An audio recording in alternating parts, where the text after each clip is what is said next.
Good afternoon, everyone, and welcome to our first meeting for GLI's Business Council to End Racism. I really want to thank each and every one of you for your interest in this effort. Your engagement, your feedback, and your counsel are really needed to help inform the current and future work of the Chamber of Commerce.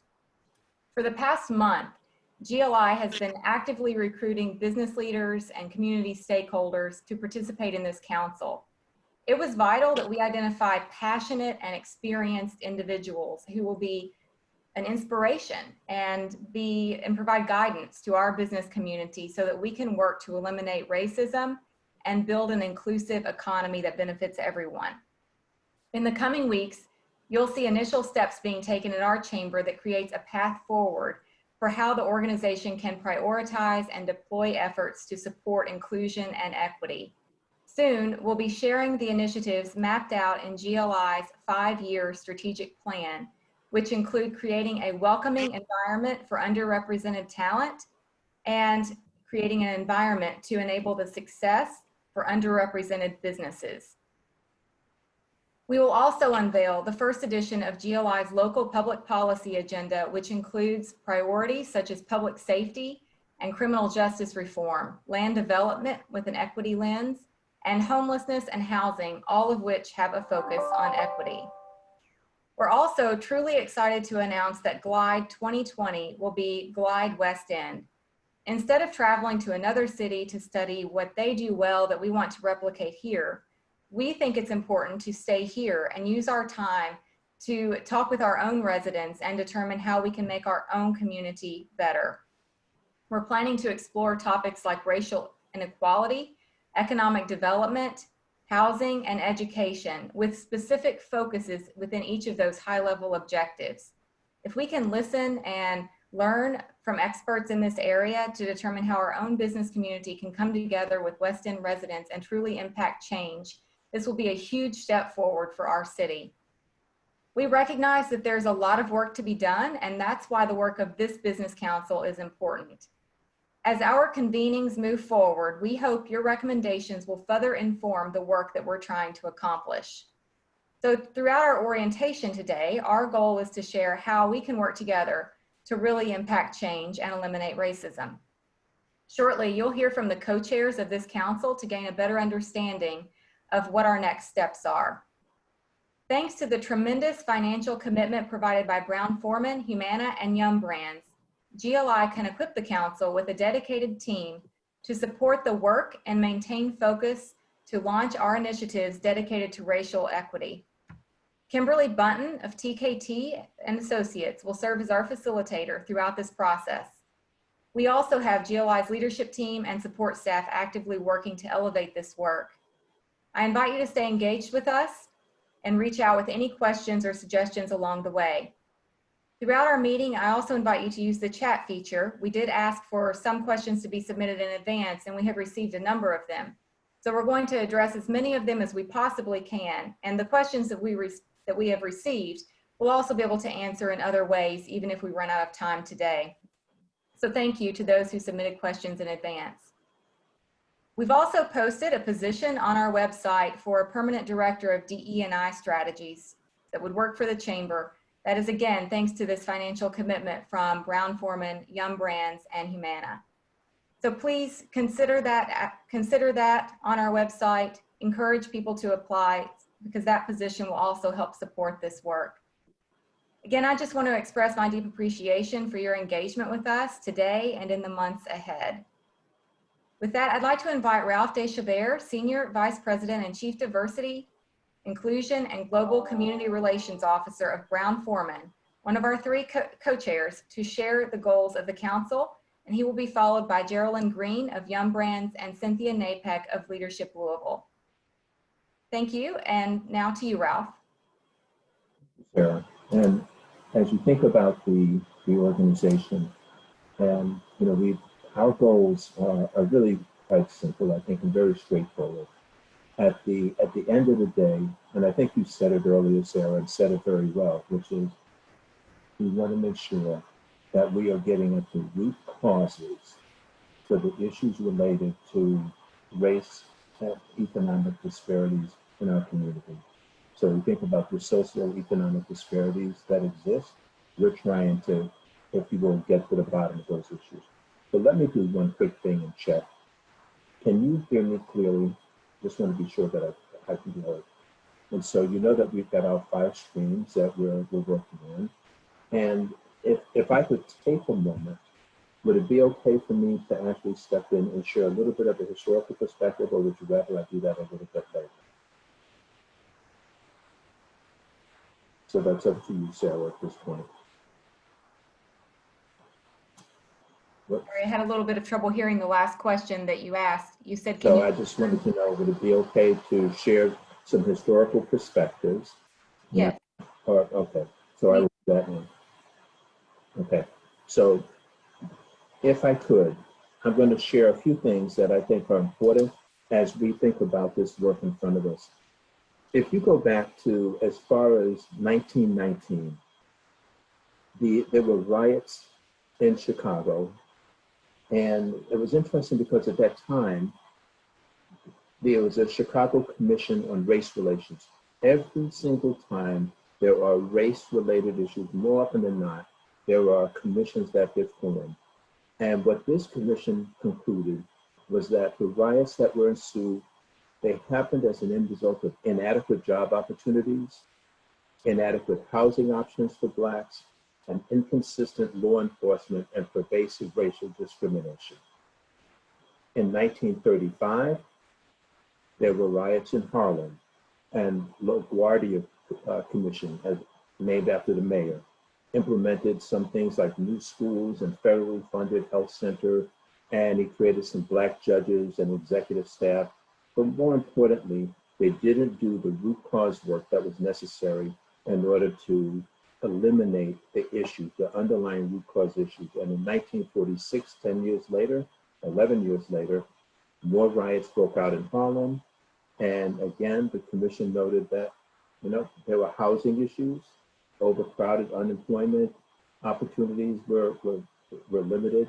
There was a strong sense that justice was lacking. And of course, the question that was raised is, what might have happened differently if the recommendations from the previous decade had been followed? In 1965, there was the McCone Commission that was established after the Watts riots. And this particular commission did identify unemployment and police abuse as problems. However, they also talked about, quote unquote, the ghetto's spiral of failure. And so despite the fact that they were able to identify some key issues, they placed the blame squarely on Black people and indicated that, we're going to have to make a few recommendations here, but by and large, it's going to be hard to make or get a life more tolerable in the Black community, in the quote unquote ghetto. But again, essentially, there were no solutions for the abolition of the ghetto itself. In the 67, we had the Detroit and the New Jersey riots, and the causes were related to high levels of frustration, resentment, and anger that had been created in the Black community. And as a result of unemployment, persistent and extreme poverty, racism, racial segregation in housing, police brutality, and a lack of economic and educational opportunities. And in 68, riots in Maryland, there was a crime investigating commission that was implemented, and they concluded many of the same things. And some of you may very well recall in 1968, President Johnson commissioned the National Advisory Commission on Civil Disorders. And that commission was headed by a person named Otto Kerner, who was the governor at the time, and produced the now famous, if you will, Kerner Commission report on poverty and racism. And that report identified 12 levels of grievances. And I'll just quickly go through some of those. The first level, police practices, unemployment and underemployment, and inadequate housing. The second level, inadequate education, poor recreation facilities and programs, and ineffectiveness of the political structure and grievance mechanisms. The third level, disrespectful white attitudes, discriminatory administration of justices, inadequacy of federal programs, inadequacy of municipal services, discriminatory consumer and credit practices, and inadequate welfare programs. The report, and this is something that has stayed with many of us for years, indicated that we were so divided in the United States that we were poised to fracture into two radically unequal societies, one black, one white. And many years later, you have the Justice Department's report on Ferguson. And many of us asked the question, what would have been different if the recommendations from the Kerner report had been implemented full stop more than 50 years earlier? And so I share that with you because as we embark on our work as a group, almost, if you will, a bit of a commission, the issue is, will we have the patience, the tenacity to stay with this and to get to the root causes and get to systems of accountability that will in fact help to make a difference and breathe life into what Sarah was talking about earlier, which is eliminating racial discrimination in our city. Thank you, and I'll turn it back to you, Sarah.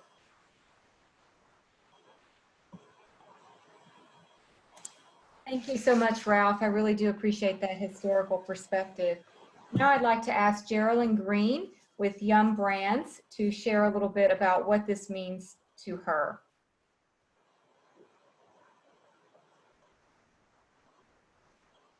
And Geraldine, I think you're on mute.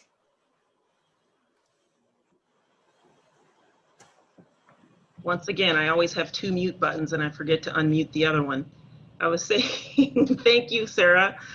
And thank you, Ralph, for that historical perspective. It's just a great reminder that we have to get to the root cause in this work that we're embarking on together. I'm really happy that we're all gathered here this afternoon for what is the beginning of what I think will be a great collaboration over the next few months. We're all entering into this knowing that we have important work to do, but not quite knowing the outcome. But we've just really got to stay persistent, working together to figure out how we can move things forward in this city. As we get into this, and as you get into the work streams that you're part of, I just want to challenge everybody to really get clear about the root cause and also the big idea that you want to advance together. When you have clarity, then you can rally around something that can make a difference. And if you're like me, right now you're involved in lots of conversations, whether those conversations are at home with your family and your friends, or you're listening to the mayor's office, the governor's office, the urban league, the educational institutions, the philanthropic community. There are lots of great conversations happening right now about what to do on ending racism and what we can all do. I do think that the business community, and this is why we're all gathered here today, has a huge opportunity at this point. The business community and the employers here can play a really important role at this time in history. People spend their lives, including all of us on this phone, looking for work, getting educated for work, working, like our whole lives revolve around work. And so the businesses and the employers in this community can really have a big difference on how we all live going forward. So if we can think about how do we get the employers, the business builders, the entrepreneurs, corporate America, essentially in Louisville, to be leaders in creating the kind of environment that will help all of us thrive, all the residents of Louisville and Kentucky, in a way that's anti-racist, inclusive, and really is generative of the kind of economy that we all want to be a part of. At Yum, where I work, we had to get clear on our big idea. We had to get clear on the root cause that we wanted to address. We've decided to own the fact that we want to fight inequality, and we debated about those words, whether are we fighting, are we addressing it, are we going against it. And our focus in the next few years is from a societal perspective is going to be around unlocking opportunity, because we think we can do that pretty uniquely as a company that builds businesses and builds small businesses through education, entrepreneurship, and advancing equity and inclusion in the communities where we live and also internally. And we're putting quite a bit of money into that at the outset. So I want to challenge the group of us on this phone as we get into the work streams to get very clear in the root cause, but then also what's the big idea that we're going to advance, because there are so many different sort of granular solutions or big solutions, but we can't do all of it. So we're going to have to be clear on what is it that we want to stand behind, that we can look back, as Ralph was saying earlier, in the future and say, we made the right decisions, we put the right kind of recommendations forward. to make a difference in the society that we're living in and the ones for our children. With that, I guess I'll share a little bit in terms of the structure of the council and how we're planning to work. We put quite a bit of thought into this. As co-chairs, we're really here to help guide the dialogue and ensure that the work that we're all getting inspired to do is centered on GLI's vision, mission, strategic direction. We're also here as co-chairs to encourage your participation in this process, while we also hold what we collectively agree to and what GLI is accountable for as well. And in addition to this particular council, all of us on this phone, GLI is going to lean in with their board of directors, obviously, and their public policy council for additional guidance and direction and ultimately approval of what we come up with. Being someone that leads communications all the time, clarity is really important. And that's why I'm pushing on, we need to, in this process, be clear about the root cause and the big idea so that when these ideas go up the chain to the board of directors at GLI and out into the community, it's really, really clear what kind of impact we want to have. As Sarah mentioned, some of the work that you'll be talking about in your work streams or that we may talk about a little today is already underway, but we need your input, obviously, so keep that coming. Whether it's in this call or in between now and the next meeting or in your work stream. And in the coming weeks and months, we're going to take all of this input.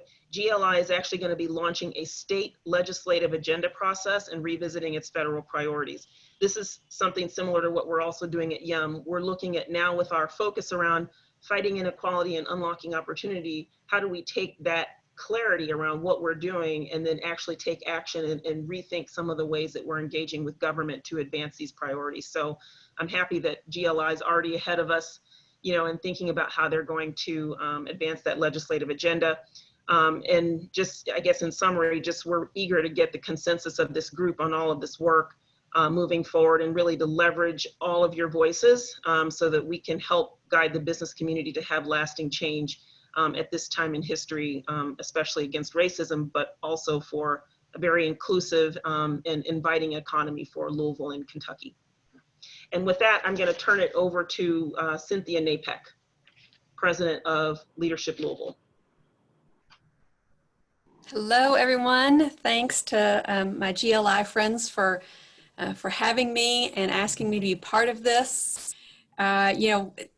In terms of like why I said yes and why I wanted to be involved, I think first of all, at Leadership Louisville, we're all about getting people to raise their hand and to be part of driving positive change forward in our community. So I couldn't very well then not lead by example and to lean into those things.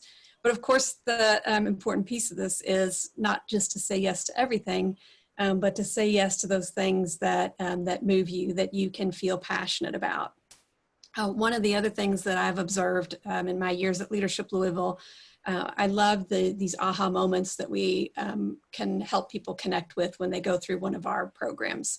And my observation is that of all the days and all of the programming that we have, the greatest number of aha moments come from the programs that we do that are centered around diversity, equity, inclusion, understanding racism and the history. And watching the incredible learning opportunity, let's call it, has led me to this point of understanding that this is an area where our community has to make the most strides. This is the area that is mission critical for our community to get right. And so that's why, of all the things that, that I have been asked to do, this one said to me, this is a worthy endeavor of my time. The other thing is, I think, one of the things that we teach people is growth happens outside your comfort zone. And for me, this leading an initiative around racism would certainly be outside of my comfort zone. I've done the work of trying to educate myself and understand my privilege, but let me just tell you all right now that I claim zero, none, no perfection here. I really just want to demonstrate that leadership by example and say that I think people that have benefited from privilege do need to be part of the solution of driving things forward. So I will endeavor to lead by example. I will also invite you to help push me outside my comfort zone, help be part of my education, and I hope to bring other people along with us on this journey. I think my job, one of the things that that Ralph had asked me when we were talking initially is, well, what are your fears and what do you hope to accomplish? One of the things that I said is I'm a get stuff done girl.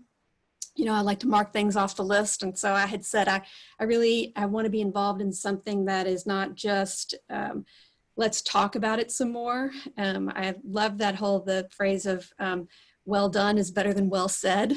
So I want us to move into the pieces that are well done. And so I love that Sarah and her team have called these groups work streams, because one of the things that you do as a leader is the words you choose signal to people how they're supposed to show up in this. And the fact that Sarah has called these work streams signals to all of us that there will be work involved. We will be doing some heavy lifting to get some things done. So I'm going to talk to you just a little bit about our work streams. This is the important thing to note here is that it's based on, for us to get some things done, we got to jumpstart, we got to do a little acceleration. And GLI has done that. They've listened to advisors who have given them, here are parts and pieces and things that have already gone on in the community. We don't need to reinvent those wheels. We just need to learn from them. So they've taken their strategic plan that they had been working on for the last year or so and overlaid it with the advice and guidance that they got from other people about where our community really has the opportunity to drive change, overlaid those things together, taking their 5-year strategic plan and the advice and guidance that they had been getting and came up with these 5 areas. And that gives us, this council, a jump start on where we're going to get some things done. And I want to thank all of those people. Sometimes when you offer advice, you also get sucked into the get things done. So a lot of those people that have given Sarah and her team advice, some of you are on this phone call, some of you may be on this list that I'm about to share with you. I want to thank you all for your advice and your future time towards this initiative, and just give a shout out to all of these amazing people. First, looking at access to healthcare, we have Yolanda Burris with Norton Healthcare. Next we have Nikki Lanier, who is our Workforce Development and Barriers Workstream Champion, and she's with the Federal Reserve St. Louis. Dr. Nat Irvin, who we're going to hear from in just a bit, the Assistant Dean of Thought Leadership, Civic Engagement, and Professor of Management Practices at the University of Louisville. He is working on our education work stream. Conrad Daniels is the president of HJI Supply Chain Solutions and had already been doing some of this work with GLI on the strategic plan. So he will be doing our inclusion work stream. And then David Tandy, who is with Denton's, Bingham, Greenbaum, is leading our criminal justice reform and law enforcement work stream. We're going to talk a little bit more about some of those work streams, but just to give you kind of the high level, I think the opportunity there is to engage with one, or some of you might want to engage with more than one. But access to healthcare is obviously about facilities and providers, but it's the wraparound too. It's the related support and programs and health literacy. So that you'll get to see is each one of these, it has a pretty broad spectrum of work. Workforce development barriers, it's everything from access to good childcare that helps you get to work.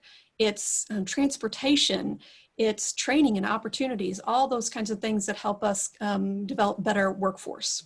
Education spans from things that might be about pre-K all the way to things that are more about technical training opportunities later in life. Inclusion. Inclusion is kind of a big word.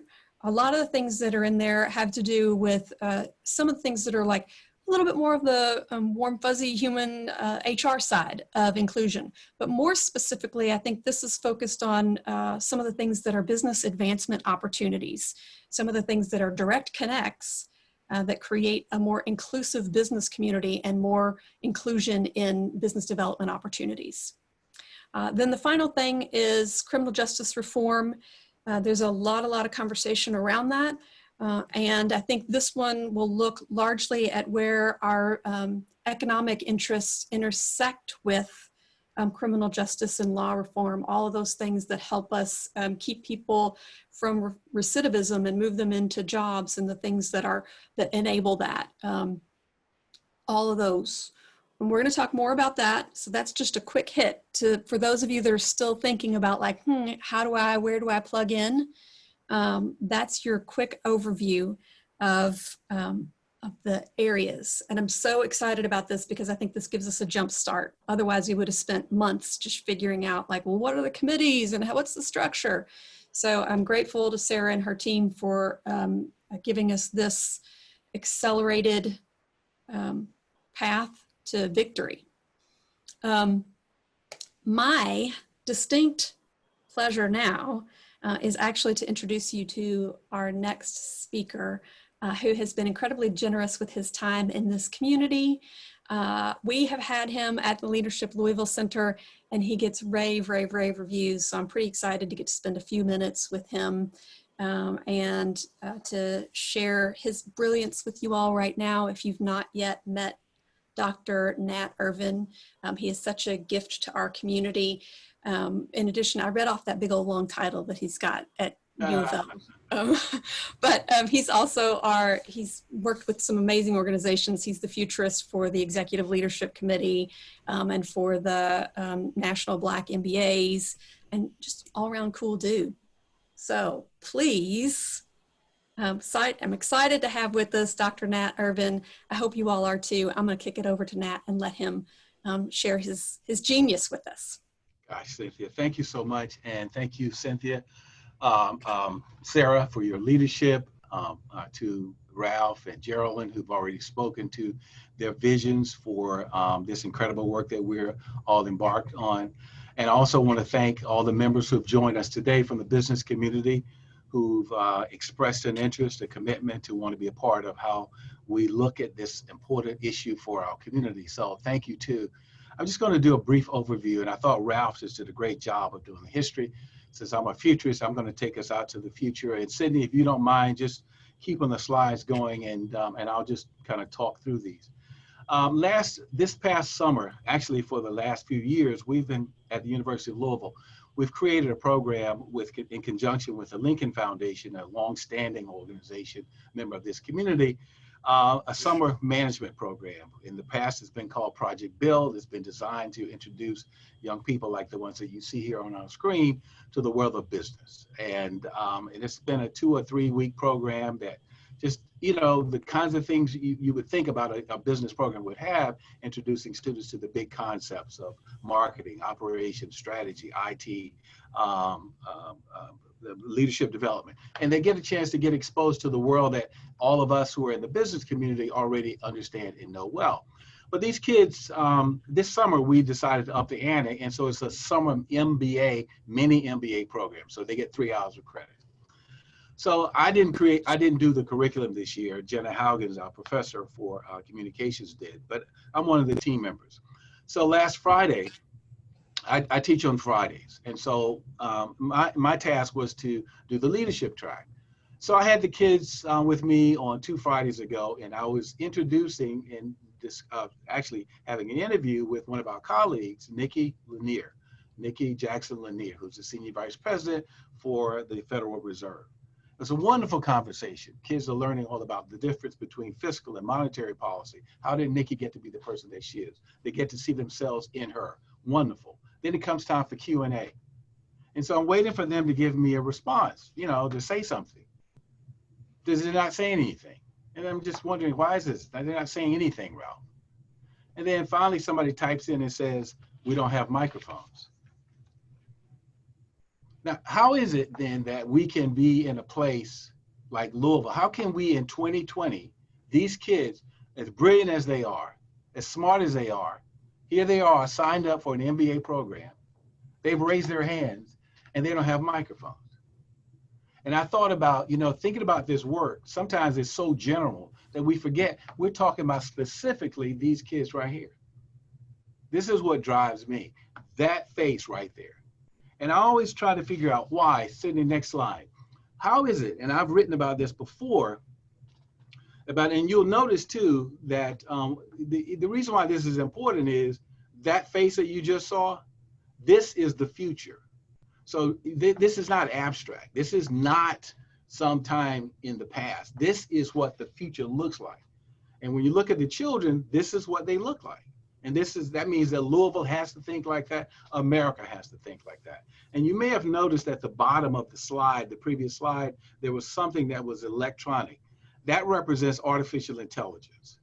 Because as we think about the future and what we think about this work that we're doing, you just can't just think about doing it in the context that we're going to end racism and not understand the future of work and how all of these forces are going to combine together, which is why my opening comments are about a time of work, a future of pandemics, because we have to think about this major force.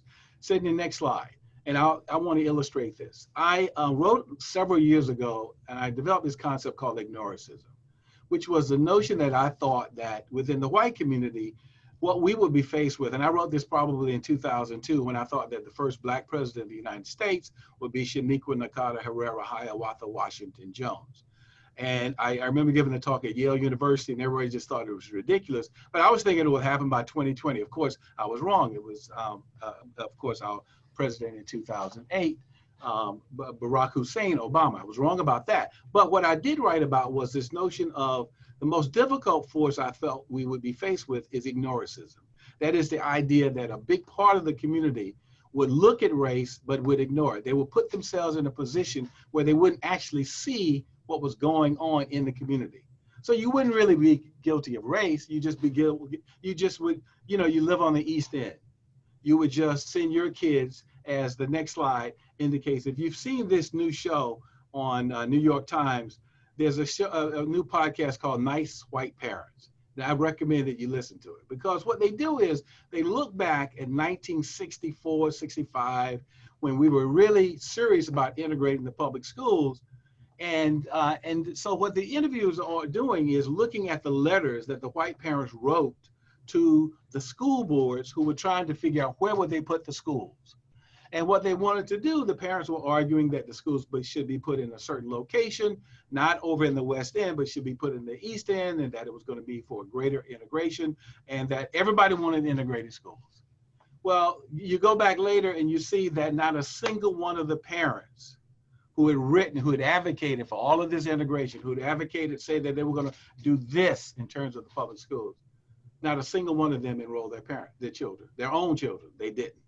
And you think about that, here it is in Louisville, next slide, and you can see that the problem that we have it's the same kind of, and I'll explain this in just a minute here, but it's the idea of that you're going to take care of your own, but the rest you leave to someone else. Now, the difficulty we have with that strategy is that, look and see here, you'll see for us, for America, for this community, and it's going to be slightly different for Louisville, but look and see those faces that I just showed you a few minutes ago. This is where all the growth is going to occur. Next slide. And notice where all the disappearance is going to be in terms of the white baby boomers aging out. So we're facing the growth of all of our workforce will be in this group of young people that I just shared a few minutes ago. When it comes to politics, this right here. So we're in 2020 now, but if we look at 2024, 2028, look and see where all of this is going to happen, where this action is going to be. So you can expect that, and this is going to be different than we felt in the past.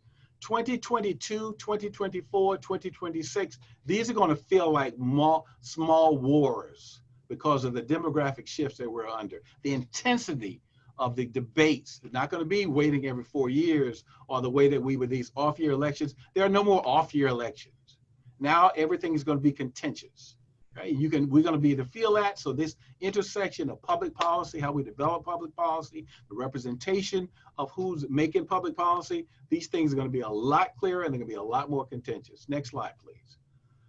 And all, of course, in large part because of the demographics. And of course, here you see that same evolution of what our America looks like. This is of all working ages America. So this was in view. So that picture that you saw earlier of those young people, that's who I'm talking about. That's who we're thinking about. Next slide, please. Now, the thing that I think that is also important, and I really won't be able to do much with this slide right here, is, and this is a wonderful book by Kai-Fu Lee, which looks at the future of China versus the United States, superpowers. So where we're going now is this debate between artificial intelligence, what part of it is going to replace cognitive labor, next slide, and which part of it is going to replace physical labor. And in the meanwhile, while we have this struggle going on between artificial intelligence and how it replaces work and what jobs are going to be there, what jobs are going to disappear, which is what everybody's going to have to deal with. Okay? Everybody's going to have to deal with this. Then we have the added challenge, the fact that China has decided to up its game in terms of the way it is investing in its digital literacy for all of its citizens. So there we are. If we don't do this well as a nation, our competitive advantage is seriously in peril. And so it's not just a matter of it would feel great, it'd be nice to do this. This is imperative for us as a nation. And we've got a lot of forces that are working against us. Next slide, please. Now, the way that I'd like to wrap up my comments is to, and I think I hope this will be a way that everybody can sort of see why we have to change the way we've been thinking. These couple of economists analyzed the game of soccer to see whether it was what's called a weak link or a strong link game. And I think everybody probably understands that. I'll do it quickly. Soccer is what's called a weak link game because everybody on the team at some point will touch the ball. So if you have a weak link player, a weak player on that team, the opposing team is going to find that player and will score. And that's what's called a weak link game. Basketball is different, smaller number of players. You try to recruit the best, strongest players. So if you want to win, you get LeBron James, you get Michael Jordan, you get Kawhi Leonard, right? So that way, that's the way you build that team. Those are different kinds of games, different kinds of strategies. Next slide. But the point is that if you look at us as a community, what you will see is our strategy has been a strong link game. We focus, if you were to think about it, we think about ourselves as make the strongest strongest and forget about the weak, not understanding. And here's a perfect example, soccer, our newest soccer team. And you can see, look at the intersection. Lou City is our city. In our city, there's zero tolerance for racism. But you will see the protest there in that wonderful picture there. But that's not all. So now you can see that the external, the other aspects of our social, political, and economic system now converge in sports. But to the next slide. But it's not just that. Notice this. Now the pandemic is a part of it. So we have two major forces. Both of them we couldn't see. You can't see the virus and you don't see racism, but you can see the impact powerfully demonstrated on the business of soccer, on the business downtown. It is impacting us in ways that we did not anticipate. Now you look at this slide here. As of July, 1 in every 1,350 Black Americans that died from COVID. What that means is that's 2.3 times as high as it is for race for whites. That's a big number. That's a big number. In other words, that is a not just disproportionate number. Just think about what that says about our community, what that says about our nation. How can this have happened? These are huge issues that are now impacting everything. Next slide, please. So if we were to think about ourselves, and I think about this work, a strategy for us, how to approach it is weak link versus strong link communities. And as things become more complex, now we start to understand you can't be ignorant. You can't ignore what led up to the shooting of Breonna Taylor. You can't be outside of the justice system and think that means somehow or another, or being outside that won't have an impact on you. Now we can all see that. But that's what I mean in terms of thinking differently about how we go forward as a community. Next slide, please. And I'm going to recommend that if we're going to, we've already looked at the past, thankfully for what Ralph has done, and then obviously there's some others. But I want to end with this. Next slide. I think that what we have to do is we have to start thinking about ourselves as a soccer team and not as a football team and not as a basketball team. We have to start to think about everybody at some point will touch the ball, just like the pandemic is touching us. And that's the part we've been missing. It's not just the matter, it is of course race. And if I were to look at the statistics in terms of the wealth gap, the wealth gap, the income gap, it's enormous, and it's overwhelming. It's 400 years worth of it. But at this point, what we have to do now is start to understand, I think, we can no longer look at public health as for somebody else. Public health is us. We can't look at social justice or the criminal justice system as just somebody else. The criminal justice system is us. You got to look at public safety, that is us. You got to look at education, that is us. And you got to look at those young people that I showed, that picture, whose picture I showed at the beginning. Those are real people. And I want to end with, because sometimes this work can be overwhelming. My recommendation is for us as members of this community and for us as Americans is, but particularly on this commission, pick one thing. You know, pick one thing. Pick one thing and stick with that. We've got to just realize that this is a long haul. This is not an overnight thing, but we've got to go deep. We've got to go long. We've got a lot of work to do. We got a lot of opportunity, but those young people, they deserve to have microphones. Okay? They deserve to have microphones. We have too much talent for kids not to have a microphone. And I use that as a metaphor, and now I want to turn it over to Kimberly Button, who is the Chief Administrative Officer and General Counsel of TKT Associates, to help moderate today's Q&A portion of our meeting. Thank you, Kim. It's all yours. Thank you. Thank you, Dr. Irvin. Thank you for the powerful message. We're going to try to keep that energy moving forward as we go into the question and answer session. There were several questions that were submitted prior to, but feel free to submit some questions and we'll answer them in the chat box at the bottom of your screen there. The first question is actually directed to you, Sarah, and that is, how can the community track GLI's progress, challenges, and successes once priorities are established? That's a great question. By virtue of being part of this council effort, you will be at the table when we talk about what the metrics are. So you will have a role in shaping how we benchmark success, and then we will create a dashboard based on those metrics that we determine to be essential. GLI already has some metrics that we have developed through our strategic plan. They include things like connecting minority-owned companies to corporations to help facilitate contracts for procurement purposes so that we can help our companies here in our area to grow. We also have metrics associated with helping talent to feel more included.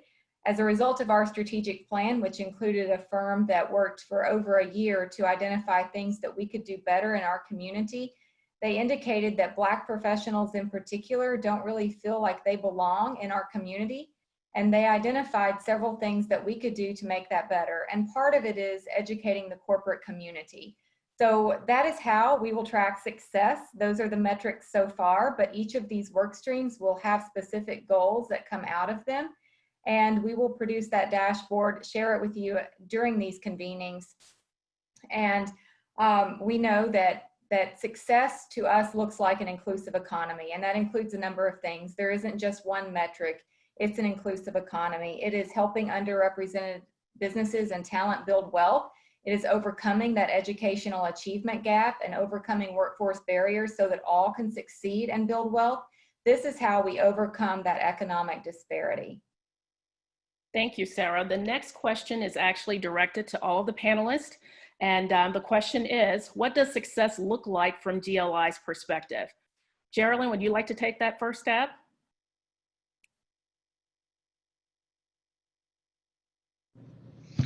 You know, I think a lot of it we've talked about on the call already. From my perspective, it really is around making sure that we educate the business community on how to be anti-racist and inclusive and actually be a change agent, a leader, a catalyst for the kind of economy that attracts and leverages Black talent, Black and brown talent here in the city. You know, I came here from Chicago, and when I got the initial call about coming to Kentucky, I'm not from Chicago, I'm from San Antonio, Texas, and I've lived all over and I've traveled all over the world. I was a bit skeptical because of the reputation of racism here in Kentucky. And this year, you know, a lot of my fears that I had when I first came here, you know, were right in front of my face. I think we just have a lot of work to do to help get the business community going in the right direction around how they engage African-American talent here. I have a big global job here. Yum has given me an amazing leadership opportunity, and I've done things that I never thought I would do. I've achieved things I never thought I would. And I think if I was in this city and I wasn't working at such a great company, I would have a hard time finding a job. I know that there are lots of talented African Americans here that have moved here, that live here, and they're underemployed, and that's unacceptable. So if we can start a movement as part of this work where we have the people that have grown up in this city that can find work and contribute to society and build businesses, build an economy for the future and make it a better place for everyone. And if the talent that we have here, we can make sure that we're really tapping into and that people are enjoying that work, I think that to me is success. And that's going to take some time, but that's how I would share it. Thank you for asking. Thank you, Geraldine. Ralph, would you like to add to that? And again, the question is, what does success look like for GLI? Well, I'm hoping that I can be heard because I know that there were problems. So I shifted and now I'm like right here in front of the screen. But the thing that I would say is I've already proposed that I think for success, it would look like the creation of an inclusion index that all organizations would have to respond to. That is very, very difficult, very challenging because we all are going to have different perspectives on it.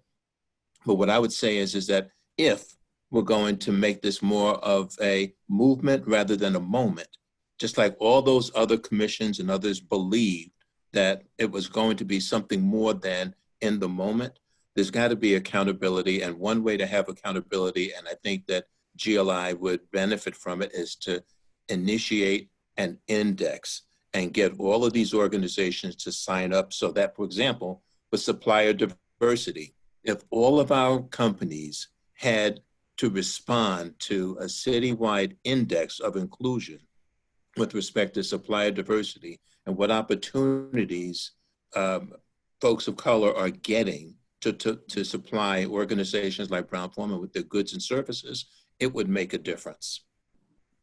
Thank you.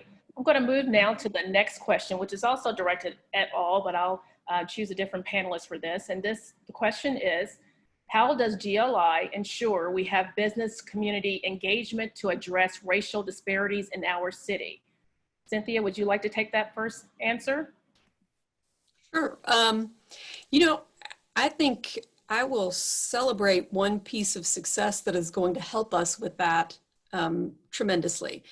I've been involved in a fair amount of community change initiatives, and usually it falls under someone's other duties as assigned to get it done until you can build it, and then you get some steam going, and then a year and a half later, you might find the funding to get a body who wakes up every morning and says, this is what I'm going to do to drive change. GLI has that now. In fact, not only just one body, but the likelihood is two. And that's what it takes because it's about relationship and outreach and accountability. And having a person who wakes up every morning and says, I'm on the phone, I'm checking on all the people. What do you need to be successful? You know, did you follow through with the thing that we were talking about? I think that that is a huge piece of business community engagement, is to have a live body or two who is drilling down on that relationship and that accountability piece every day, all the time. Thank you, Cynthia. Dr. Irving, would you like to weigh in on how we can actually ensure that the business community is engaged? Oh, would I? Yes, I would. I can tell you how I would do it. I think, first of all, I'll know we have success when every school, every one of our public schools has a business partner that invests in that school, making that one school digitally literate for the future. For example, if I were to choose Central High School, which is one of my favorites, put resources around the leadership of that school. You can pick another one, but Raymond Green is doing a fantastic job. How does that school and those students become better able to understand probability in the future and become more literate about artificial intelligence? How do they understand data analytics? Thinking about what is going to be in the future and putting your arms around the young people that need the resources and need to see your presence. So no abstract stuff, no, be there, grab a school and invest in them. And so here's what success looks like. When we got 20,000 of those students who've been embraced by the business community, not 10, but 20,000. We don't have any time. See, we don't really have time to waste on this. We have to understand that the future is moving fast. And the fact that we're behind is just all compounds it more, all the more of urgency. So we don't really have time to be thinking about, oh, we'll get around to it. No, pick a school now, but understand that the world that we're going into is faster, is different. Look at what has happened with the pandemics, how it has already disrupted the way that we're delivering education. This is just early indications of what's up ahead. So there's one, pick a school. I got others. But so you can always write me, but I want to see, grab a public school and invest in those and quit just like thinking about if my kids are at St. X, my kids are at Mayo, my kids are at Trinity, and it's all solved. That's the wrong strategy. That was a strong link strategy. And that's why we're in the position now, because nobody can play soccer and the game is soccer. It ain't basketball. It ain't football. It's this other one. That's the one we got to get in, and we're not good at it. Thank you, Dr. Irving. Along that same spirit, this next question is, how can I learn about the current work that GLI is pursuing as it relates to equity and justice? Sarah, would you like to handle that one? Sure, and I would also like to just add a little bit to your last question, how do we continue to ensure engagement? And I have to say that I'm excited to have the top corporations in our community dedicating their time and dollars to this effort already. So we have engagement. We're going to get momentum, and we're going to build on engagement even more thanks to the corporations in this community. So I just wanted to add that. But to your question about how to learn about our current work, being a part of this council is how you will learn about our current work. We divided into 5 work streams. We're getting ready to send out calendar invites for the convenings. The first one is going to be about inclusion. So that inclusion initiative is all about how we help small businesses that are minority-owned companies grow. And there are a number of factors associated with that. That initiative is also about how we help talent feel more included.